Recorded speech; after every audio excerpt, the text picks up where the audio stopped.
Hi friends, അപ്പോൾ നമ്പേഴ്സിലെ അടുത്തൊരു question നമ്മൾ ഈ വീഡിയോ ഡിസ്കസ് ചെയ്യുന്നത്. ക്വസ്റ്റ്യൻ ഏതാണെന്ന് നോക്കാം.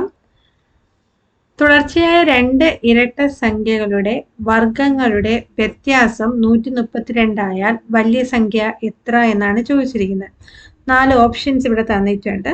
അപ്പോൾ ഇത് കണ്ടുപിടിക്കാനായിട്ടുള്ള ഒരു എളുപ്പ വഴി എന്ന് പറയുന്നത്, എത്രയാണോ വ്യത്യാസം തന്നിട്ടുള്ളത് അതിനെ 4 കൊണ്ട് എന്ത് ചെയ്യാം, ഡിവൈഡ് ചെയ്യാം.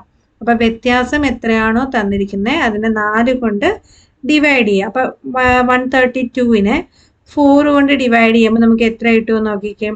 4ന്റെ ടേബിളിൽ 3 ടൈംസ് 12 വരുന്നുണ്ട്, ബാലൻസ് 1, പിന്നെ 2 നമ്മൾ താഴോട്ട് കൊണ്ടുവരുമ്പോൾ എഗെയിൻ 12 ആവും.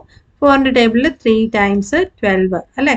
അപ്പൊ നമുക്ക് കിട്ടുന്ന ആൻസർ എന്ന് പറയുന്നത് 33 ആണ് കിട്ടുന്നത്. ഈ വലിയ സംഖ്യയാണ് വേണ്ടതെങ്കിൽ 33യുടെ മുമ്പിലുള്ള നമ്പർ ഏതാണോ അതാണ് നമ്മുടെ ആൻസർ ആയിട്ട് എടുക്കേണ്ടത്. അപ്പൊ 33ക്ക് മുമ്പിൽ വരുന്നത് ഏത് നമ്പറാ?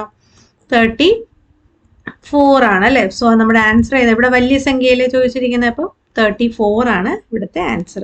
ഇനി ചെറിയ സംഖ്യയാണ് ചോദിച്ചിരിക്കുന്നതെങ്കിൽ 33യുടെ പുറകിലുള്ള നമ്പർ എടുക്കുക, അത് 32 ആയിരിക്കും ആൻസർ ആയിട്ട് വരിക. ചെറിയ സംഖ്യയാണെങ്കിൽ 32, വലിയ സംഖ്യയാണെങ്കിൽ 34 ആയിരിക്കും വരിക. അപ്പോൾ ക്ലിയർ അല്ലേ? Please like, share and subscribe. Thank you.